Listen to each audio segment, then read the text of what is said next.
Hey guys, it's Dr. Justin Marchegiani here. Today's a fabulous Friday here in Austin, Texas. We had some awesome snow just the other night. First time I've ever seen snow down here in over 5 years. So pretty darn excited.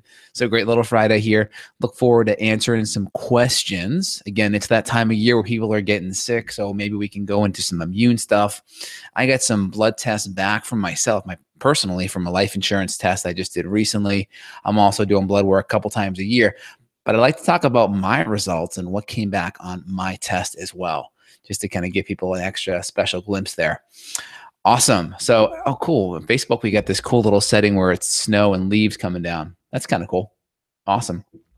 All right. So any questions, feel free and pop them up. So on my blood test, I did a test just the other day. I'll do a YouTube video later on this afternoon, but basically the title will be, does eating cholesterol increase your cholesterol? So just to give you a window, I had about 1.5 tablespoons of butter this morning, 1 to 2 tablespoons of MCT oil, some collagen peptides. And again, at every meal, I'm eating full fat, organic, high quality meat, good healthy fats on my vegetables. And, pretty much every meal is that way. I consume probably 60% fat. I got my cholesterol levels back yesterday. My cholesterol levels were 199 for total cholesterol. My HDL was 51. My cholesterol was about 60. So my trig to HDL ratio was about 1.2, which is phenomenal. 1 to 1.5 is ideal. So that's like nearly perfect. My HDL to cholesterol ratio was a little less than 4, which is phenomenal. 3.5 to 4 is great. And again, just to kind of give you that rundown, you didn't see my cholesterol levels go through the roof like most people would think, right? It's because a lot of the cholesterol comes from your body actually making it. And one of the biggest stimulators is going to be the HMG-CoA reductase enzyme. And that's the enzyme that's primarily going to be stimulated by insulin. Okay, so insulin, the more carbohydrates, the more refined junk, of course, trans fat, but the more insulin you stimulate, right, from all the carbohydrates, you're actually going to make a lot more cholesterol. Now, this is important because a lot of people kind of have been fed this knowledge of, hey, the more cholesterol you eat, the more chance of you clogging your arteries, etc., or saturated fat, the more you clog your arteries, etc. But no, that couldn't be further from the truth. And I have my blood test as evidence. So I will submit that. I'll do a video later on. I'll print it out so you can see it officially, so you can believe me. All right, awesome. So what else? A couple questions here. How do you personally keep track of your omega-3 to 6 ratio from food intake? Well, number one, I don't think you have to be a zealot over it. If you're going to be eating high quality pasture fed meat, you're going to be in a pretty darn good place. Cows that are grass fed, they have a much more favorable omega-6 to omega-3 ratio than cows that are like conventional fed. Part of that has to do with when the animals eat grass, the gamma-linolenic acid and the omega-3 fatty acids tend to be more balanced. When they're eating corn and grains, it tends to be more skewed to the omega-6 to the omega-3.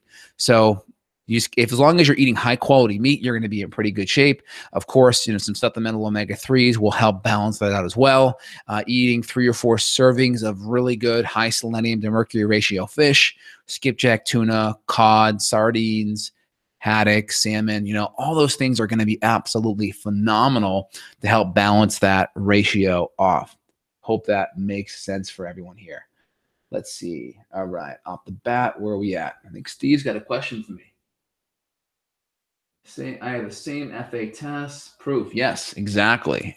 Absolutely.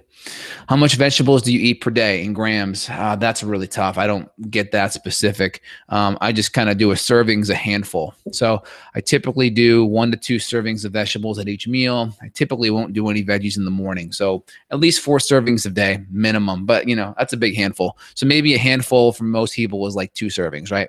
So let's say conservatively 6 servings a day. Riley asked, my girlfriend got allergies, sneezing, runny nose. I take the GI Clear 2 for H. pylori killing. With the ingredients, have you seen this before in your patients? And if so, how to stop? Yeah, I'm probably just her histamine levels are getting overwhelmed by a lot of the clearing of what's going on in her gut. So I would, number one, just kind of come off it, kind of get back to baseline. So if you're doing any GI clearing herbs and you're having a reaction like that, it's a typical die-off reaction. So I'd back off, number one. Number 2, kind of get back to baseline. And then number 3, gently increase the herbs back. You may want to add in some high quality ginger tea and some activated charcoal to help soak up any of those die-off critters. I hope that helps. I've heard a lot of stories about grass-fed cows not being grass-fed for most of the year, 7+ months. Do you know anything about this? Again, most cow, you have to look for 100% grass-fed, and obviously you want to make sure it's grass-finished too, because a lot of times they'll grass-feed them in the last month. They'll give them a good push to fatten them up, and they'll give them a whole bunch of grain. So you want to look for 100% grass-fed. That's the key. I've heard high-dose vitamin B5, 3 grams a day or more, is effective for accutane. Any thoughts? I'm not sure about B5. I know high-dose vitamin A for sure. I do that, 100,000 IUs for the first month. We'll cut it down in half for month 2. Vitamin A is excellent. Accutane is basically a synthetic vitamin A compound. It's got some black label warnings for depression and such. So you just got to keep that in the back of your mind. And yeah, so that's helpful. You just got to be careful because it is teratogenic at that level. So if you're a female and getting pregnant around that time, there could be increased risk of birth defects. So you really want to be super careful if you are looking to get pregnant at or around that time, or if you're engaging in sex. Got to be careful there. Let's see here. Steve says his cholesterol is 197, trig 69, HDL 61, HDL. Yeah, that's phenomenal. Great ratio, Steve. Yep. Again, you are preaching to the choir on that one, man. High quality cholesterol and fats for most people will not increase cholesterol levels. Again, sometimes cholesterol is elevated, right? Now, if it is elevated, what's causing high cholesterol, and is it even a problem? Well, number 1, I always look at the ratios. Okay, so total cholesterol to HDL ratio. We want it, 4 or less is ideal. 4 or less is ideal. Maybe 4.5 or less is okay. That's number 1. Number 2, what's the HDL to trig ratio? 2 or less is ideal. 1.5 to 1 is even better. That's step 2. And then number 3, if you really want to get more specific, we can look at particle size. Do we have more of the large, fluffy, kind of buoyant particle size? A, right? A, because you want an A on your test, versus the small atherosclerotic, dense LDL. That's the particle size B. B for bad. Okay. So do we have more A than B? How's our LDL number? Do we have a higher LDL number, right? Those are the first kind of things we look at just on the periphery of cholesterol. The next thing we can look at is how's our C-reactive protein? How's our inflammatory markers? Next on top of that, we can say is, well, if cholesterol is high, how is our, I just had a call come through here. One more sec. How is our thyroid levels? Is our TSH elevated? Do we have lower T3 levels? These are all super important. If we have levels like that, then that may say that, hey, this is why our cholesterol is high, because our thyroid's low. Thyroid hormone is going to metabolize cholesterol and use it for a lot of those hormonal building blocks. So if we have thyroid low, that means we're not going to be able to metabolize cholesterol and use it for these building blocks. So that can be one reason why cholesterol can go elevated. Let's see here. Monmon says, do you accept patients online? Yes, I see patients all over the world. justinhealth.com, and click on the schedule button and you can feel free and schedule. Is it better to rotate between different antimicrobial herbs or combine them in larger amounts? Typically a combination of the two. I typically just do a broad spectrum of a couple different herbs that I've had great results with and use them for a larger amount of time. Some people, we will cycle things. James says, thanks for the consult yesterday. Yeah, you're welcome, James. Any questions, feel free and let me know. Oh yeah, and so I'll give you a little feedback too. I won't give the patient's name out. I'll keep confidentiality. But a patient came in with one of the highest anti-gliadin levels ever, about 30 times the lab limit. So this is a marker for gluten sensitivity. So when we see gluten sensitivity that high, it's really important, because that means even if people necessarily aren't having a reaction to it, it could make the gut more permeable. When the gut's more permeable, what's happening? It's the immune system is going to be more reactive. And when the immune system's more reactive, it sucks down your energy, because it's when your immune system is activated, it's sucking up energy, going after and looking at and attacking things. So the more your immune system's active, the more fatigue you'll have, because it's why you get sick, right? Part of the reason why you get sick when you get the flu is because your immune system sucks up resources going after that flu. Same thing when your immune system's going after food. And then also the aspect of molecular mimicry. Molecular mimicry can basically it's just the case of mistaken identity, where the surface proteins on these foods getting into your bloodstream, right? Let's say the surface protein on gluten is an ABDGX pattern, right? Well, anything that's ABDGX in the body, the immune system will go after and tag. And then maybe other surface proteins like the thyroid or other tissues in the body that may have a similar surface protein. So that can happen, and the immune system can go at it and attack it. Let's see. Kelly says mom was diagnosed with myelofibrosis, a bone blood marrow cancer. Any recommendations? Well, first thing is anytime you have some kind of bone or blood kind of cancer going on, the first thing is look at toxicity, look at pesticides, look at chemicals, look at GMOs. One of the first things I would look at, I would just clean out the diet 100%. I would do a lot of organic, high quality green juice. I do lots of good bone broth. I would lean more to ketogenic to take away any fuel sources for the cancer.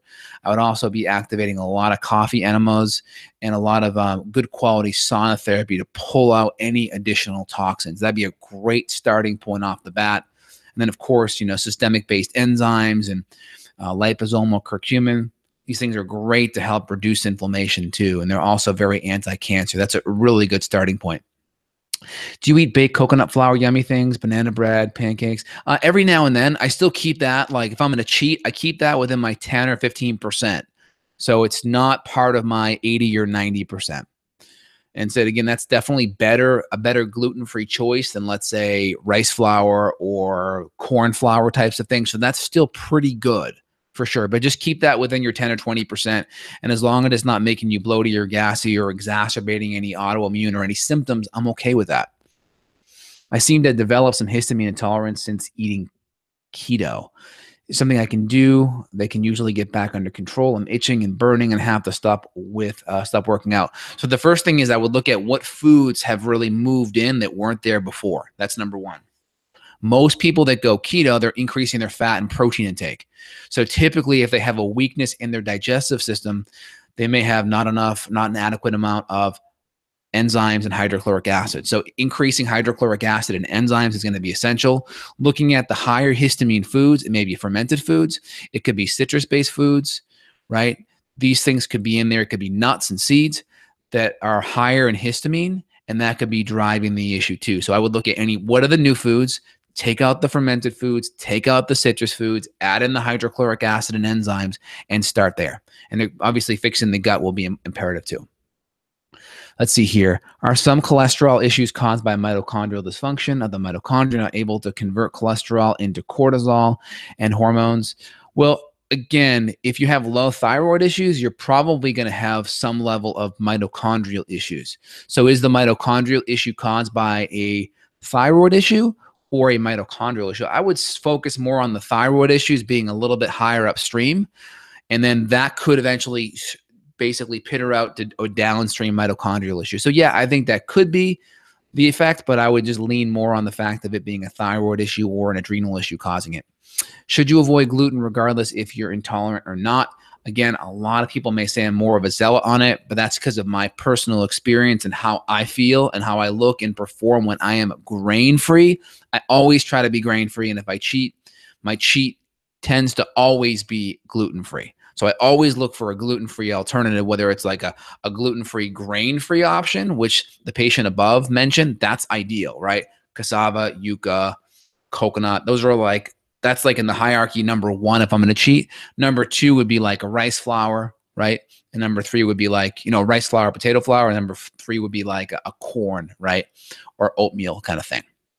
I hope that helps. So I try to still always good, better, best, always choose the best alternative if you're going to cheat, and then try to keep it within that 10 or 20%. And of course, you can utilize more enzymes and more activated charcoal to help buffer that negative reaction. All right, let's see here. James says, if you test for celiac, can someone test positive for gluten sensitivity? Yes. So celiac disease, they're looking at an 80% destruction in the microvilli in the small intestine. The microvilli are the little finger-like projections that sit in your small intestine, and they suck up nutrients. So imagine if these are my microvilli, right, they would have to go in there with a scope, an endoscopy, and they'd have to see them basically taken down to nubs. All right. Now, sometimes they'll look at transglutaminase antibodies or endomysial antibodies, and these are antibodies to that tissue. But for the most part, there needs to be a significant amount of destruction to that tissue for them to be like, yeah, you're celiac. So the problem is a lot of people have to suffer for a long time, and there has to be a lot of damage there. So some of the more sensitive markers we use, like the gluten sensitivity markers or the genetic markers, tend to be better, and there's less suffering. Again, whether you're celiac or gluten sensitive, for me, it doesn't change anything because the modality or the change in your diet will be the same. So I would just not worry about whether or not you have celiac. Just know, James, that you are definitely gluten sensitive. So we'd want to really keep that in mind and always try to have a grain-free alternative. So think of like a Venn diagram, right? In this kind of circle here, this is everyone that's gluten sensitive, right? This is everyone that's celiac. So the celiac people overlap. Everyone that's celiac is going to be gluten sensitive for sure, but not everyone that's gluten sensitive is celiac. So I guess it's not quite like a Venn diagram, but so gluten sensitive, everyone that's gluten sensitive, everyone that's celiac is gluten sensitive, but not everyone that's celiac not everyone that's gluten sensitive will express with celiac disease. People that are gluten sensitive could express with type 1 diabetes, with Hashimoto's, with other autoimmune issues like Parkinson's or MS, right? But they may not express with celiac. There's over 180 autoimmune conditions connected to gluten. Celiac is the first one picked up and the most common, just because of its basically discovered by Hippocrates 2,000 years ago, and then also by William Dickey, a Dutch pediatric physician around World War II time. They had certain rations during the World War II, and then they had to pull grains out. And he saw a lot of kids in his pediatric ward improve. The rations then, came back where they can get the grains back in, and these kids' symptoms came back. So he was able to deduce by the rations of World War II time that these types of grains were causing it. So there's just a lot of history around celiac and gluten. Let's see here. Let's keep on going down here. Is diatomaceous earth, DA for short, effective for biofilms and safe? Yes, it is. 1 to 2 tablespoons a day is totally fine. It's basically a whole bunch of really good silica. No problem with that at all. Let's see here. Can you talk more about the new Para-1 supplement? Any specific parasites you use it for? How do you include it in the parasite protocol? Use it more for worms.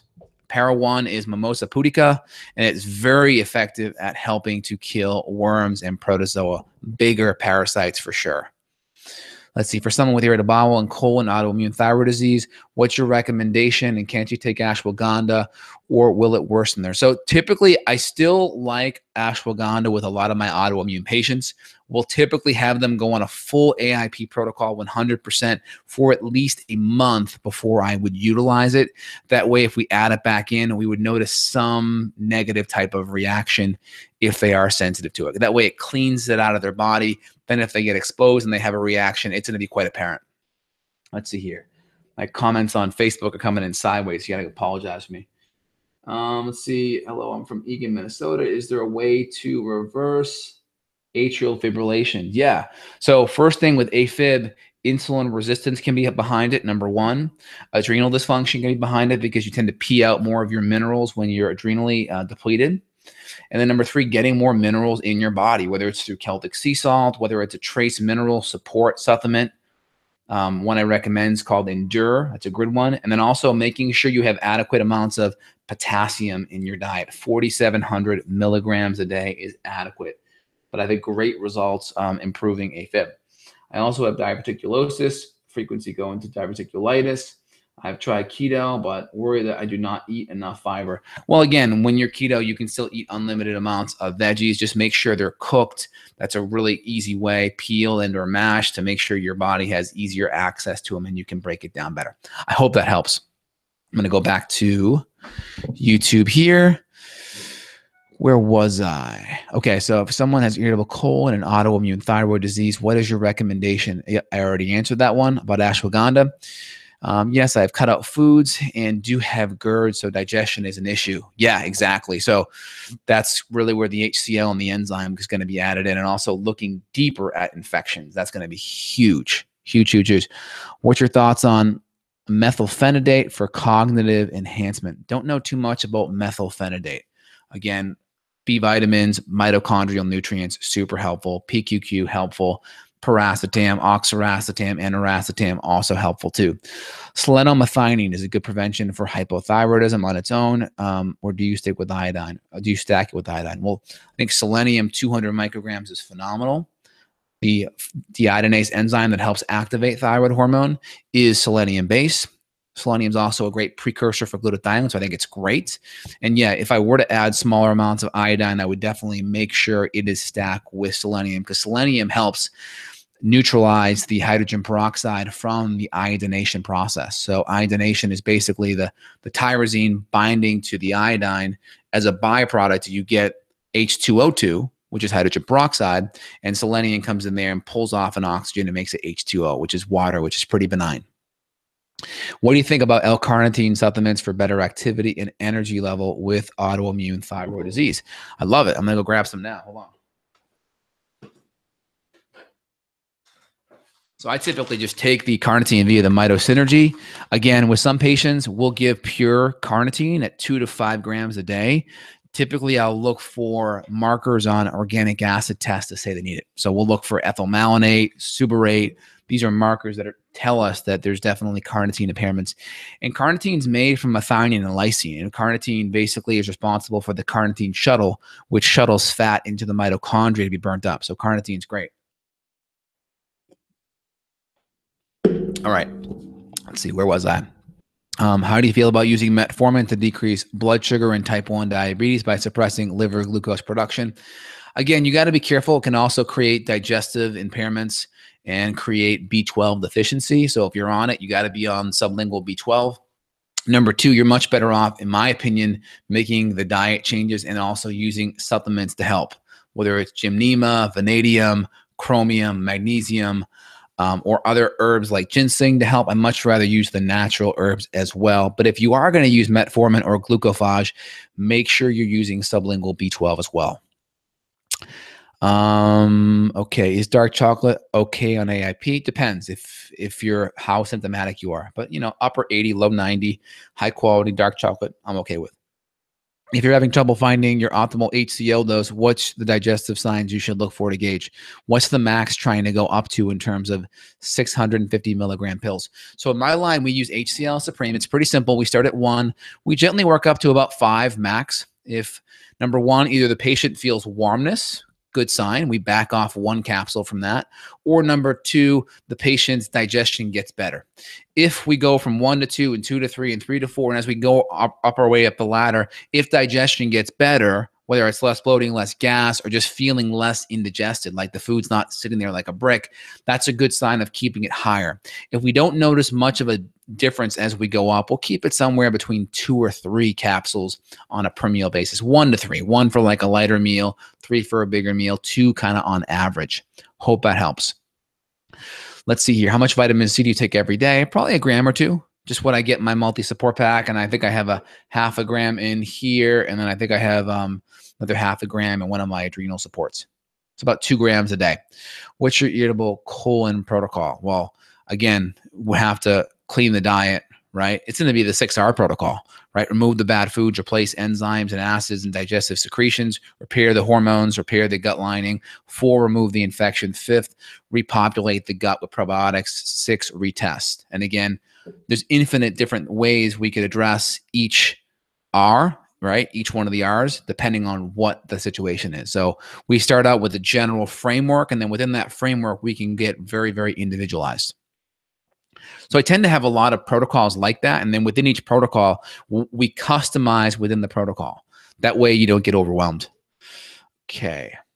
What's for lunch and dinner tonight? So tonight, I think we got some meatballs wrapped around bacon, and I'm going to pull out some miracle noodles, which is my awesome good, better, best. It's my best type of, it's not even really a cheat. Glucomannan is a Japanese yam, and it tastes like noodles, and it's 0 glycemic index and 0 calories too. Not that I'm worried about the calories, but I'm happy that there's no carbs in it, which is great. So I can have some awesome pasta kind of stuff with the meatballs, and it's great. And I'll have some vegetables along with it. How to stop too much weight loss on keto? Well, increase your calories. Run your food through Chronometer. See how many calories you're doing. Put your height, your weight, and your activity level in there, and just bump up the calories if you're having too much weight loss. Hope that helps. I listen to your podcast. I love it and share with others. Thanks a lot, Monman. Appreciate it. Charletto says, can you take too many natural herbal antimicrobials and cause harm during the killing phase? Yeah, you could. So if you feel like you're having a lot of die-off, we typically would do a 3 to 7 day supplement holiday, and we'd reintroduce each supplement one at a time, typically at 25 to 50% of the dose, and ratchet it up 25 to 50% till we max out or till we have a negative reaction. If we have a negative reaction, we back off, and then we go to the next product. Once we've found our max dose, each week we would gently nudge it up. And any patients listening, I have that outlined in my supplement reaction protocol, as well as my die-off reaction protocol in the members area, if you want that written down. Can you take, yeah, we answered that question. Hi, I'm doing keto and intermittent fasting, but I still have swelling in my ankles. Any suggestion? Yes. So number one, look for hypothyroidism. That could be something that's driving that. Number two, you can add in some things to help with the lymphs. So ginger is highly effective. And then number three, make sure minerals are good. Make sure you're getting enough potassium. Make sure you're getting enough good minerals. So good quality bone broth, and take a look at your potassium levels. Run it through Chronometer. Make sure you're getting 4,700 milligrams a day of potassium. How often do you use preg and DHEA drops? Yeah, that's the foundation of my adrenal protocol with any patient, because pregnenolone provides a really good building block support for all patients. Pregnenolone could turn into about 27 different hormones. And then number two, it's sublingual, so it bypasses the gut. So if there's any digestive issues, it will be able to bypass it. And then the DHEA, so the preg tends to help more on the inflammatory side, and the DHEA tends to help more on the sex hormone rebuilding block side. So most people have increased inflammation and decreased sex hormones to rebuild and repair. So the first thing kind of in my philosophy is increase the body's ability to put out the fire, right? Get more firefighters over there. And then number two is get more carpenters over there after the fire's out to help with repair. So in my opinion, if we can get the preg and DHEA supported, it helps put out the fire better and then rebuild the house afterwards. Great question, Riley. I do intermittent fasting. Question: what breaks a fast? Can I take olive oil, lemon juice, vitamin C even though I don't break from my fast until noon? I would say so. Typically, carbohydrates and protein sources can break that fast. Again, collagen tends to be less or more ketogenic, so I find that collagen tends to do well, and of course, good quality fats tend to do good. That's kind of where the bulletproof intermittent fasting came from, where you're really jacking up the fats because you still get that protein recycling benefit, which is that cellular autophagy mechanism there. Let me check Facebook. I've been ignoring you guys. Hey, Matt, how we doing? Any questions, let me know. All right. What do you think about the top 3 supplements for hormones? Well, that's a loaded question. Female or male hormones? Female hormones, again, it depends on what the pattern is. I would just say herbs are helpful for upstream HPA axis support, HPGA axis support, hypothalamus, pituitary, adrenal, gonadal. So that's helpful. It also helps the receptor site. So we have things like maca or dong quai or chaste can be really helpful. We have progesterone can be super helpful. Timing it according to what the patient needs. If the patient's menopausal, we may even add in a little bit of estrogen. It really depends on what's going on.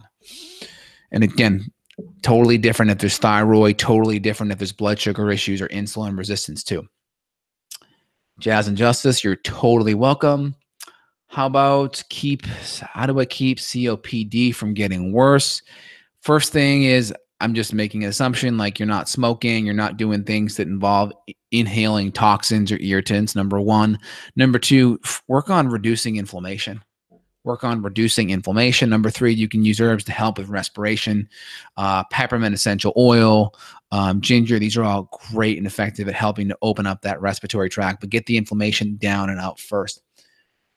Would Clear Labs Interface Plus be effective at breaking up biofilms by itself for candida overgrowth? Well, it's a good product, but you definitely want to use it in conjunction with other herbs as well. So maybe Clear Labs with some oil of oregano and maybe some other antimicrobials to help with the candida.